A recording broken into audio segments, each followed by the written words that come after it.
On June 19th, 2019, a young couple checked into a remote mountain lodge in Jackson Hole, Wyoming. They appeared deeply in love, laughing, holding hands, toasting champagne. To the staff, they were the picture of newlywed bliss. But 72 hours later, their honeymoon suite became a crime scene. A woman's body was found, face down in the bathtub. Her skin pale, her pulse long gone. And the man, gone, vanished into the cold, thin air of the Grand Tetons. But what began as a tragic accident would unravel into something far darker. Something calculated, something horrifying. Because this wasn't just a honeymoon gone wrong, it was a game. And the first move had just been made. The victim's name was Amanda Clark, 28, a beloved middle school teacher from Des Moines, Iowa. She'd recently married Caleb Monroe, a freelance adventure blogger with a bright smile and a growing Instagram following. They'd been together for less than a year, but when Amanda's family first heard the news of her accidental drowning, something didn't sit right. Amanda couldn't swim. She was terrified of water. Even baths made her nervous. She had nearly drowned as a child and had avoided deep water ever since. So why would she be taking a bath? Alone, in a cabin neither of them had visited before? Autopsy results raised even more questions. Amanda didn't die from drowning. There were bruises, fresh around her neck, signs of a struggle, and traces of sedatives in her blood. This wasn't an accident. It was murder. And Caleb was missing. Police launched a manhunt across state lines, but Caleb had left no trace. His phone had been powered off, his credit cards untouched. He was off-grid, by design. It didn't take long for authorities to suspect that this wasn't a spontaneous act of violence, but the next chapter in a much darker story. As detectives dug deeper into Caleb Monroe's past, cracks began to form. His blog painted a picture of adventure and romance, but the truth was far more sinister. Multiple women had dated Caleb under different names. Ryan, Chris, Eli. Each woman described the same pattern: love bombing, sudden intimacy, isolated getaways, and then silence.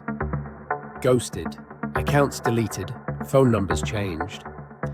One woman, Jamie Reynolds, agreed to speak publicly.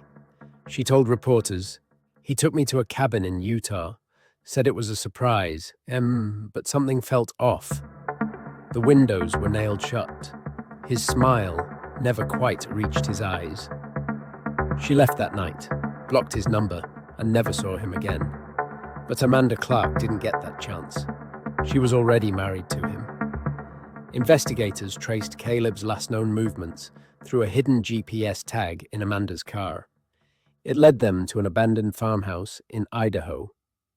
Inside, they found camping gear, rations, and something far more disturbing: a wall covered in Polaroids, photos of women, laughing, hiking, kissing Caleb, some smiling, some terrified. And beneath each photo, a date, a location, and a number. Amanda's photo was number 6, but there was a number 7 already pinned to the board. Blank, no face, just the words, "Coming soon." It became clear, this wasn't about love. It wasn't even about control. It was sport. Caleb Monroe treated romance like a ritual. Each relationship following a chilling script. Each getaway, a carefully planned trap. He hunted women, emotionally, psychologically, and eventually, physically. And Amanda Clark had become his final performance. Or so police thought, because then came the letter, mailed from Montana, postmarked 2 weeks after Amanda's death. It was addressed to a podcast host who had covered the story, one of the few people calling Caleb a serial killer. Inside, a single page, typed, cold. "You think you understand the rules, but the game isn't over. She wasn't the last. You just haven't found her yet. Signed, Centum. Detectives feared the worst. Caleb had already chosen his next victim. But who? Where? And when would he strike? The FBI created a task force. Tips flooded in. A woman in Oregon claimed she saw Caleb at a gas station. A park ranger in Canada reported a man matching his description, hiking solo under the name Evan Doyle. Each lead brought more questions, more near misses, but never the man himself. Amanda's mother still sleeps with the porch light on. She keeps a candle burning for her daughter, and for the women whose faces filled that wall. She told the press, he planned it all, the charm, the trips, the vows.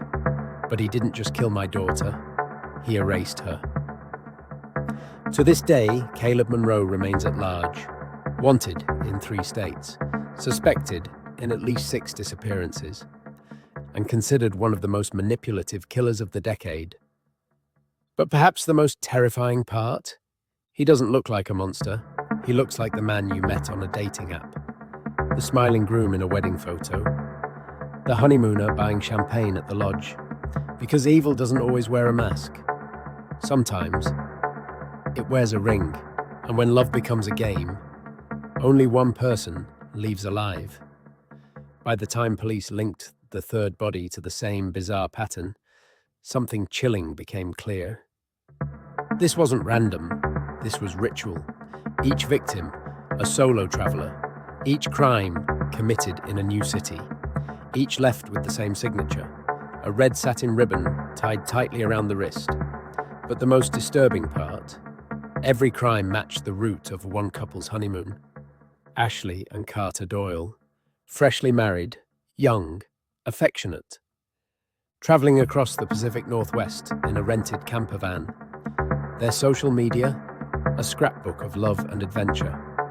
But while the world saw romance, detectives were seeing a trail of blood, and if their suspicions were right, the honeymoon had only just begun.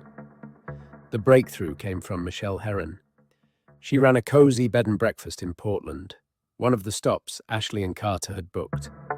Michelle remembered them well, said they were unusually close, touchy, inseparable, and oddly curious. They asked weird questions, she later told police.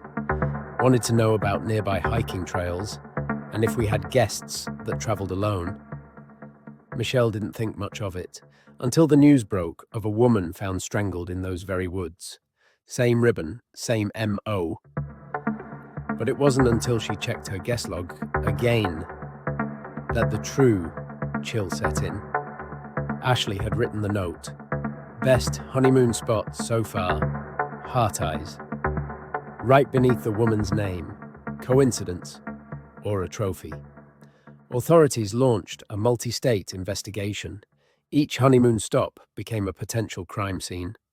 And what they found was damning at every murder location. Ashley and Carter were there too. Always a day before, always gone by the time the body was found. But the real horror wasn't where they had been. It was where they were going next. Then came the Instagram clue. A photo Carter posted from Crater Lake. In the background, almost unnoticeable, was a tent. It belonged to Jamie Watts, a young nurse traveling alone. Reported missing 2 days later. She was found buried in a shallow grave, wrapped in the same ribbon. And inside Carter's camera bag was a handwritten checklist. Each city, each stop, each victim. It was titled simply, Our Keepsakes. But one entry on the list had no checkmark. Yet. Police finally tracked them to a remote Idaho campground. Inside the van were souvenirs. Not postcards, not trinkets, but necklaces, sketchbooks, shoes, pieces stolen from their victims, and in a small velvet pouch. Ribbons, all red, all used. Ashley sat calmly in the back, hands bloodied, smiling. When asked why they did it, Carter's response was only 3 words. It brought us closer. But investigators would soon learn the bond wasn't broken, even behind bars. At trial, prosecutors revealed hidden GoPro clips, footage of Carter laughing after attacks, high-fiving Ashley, whispering, "That was perfect." They weren't just partners in crime, they were partners in celebration. Both were sentenced to life without parole. But families of the victims felt no relief. For them, the nightmare wasn't over. Because a year later, Ashley tried writing to Carter. The letter was intercepted. It ended with a haunting line.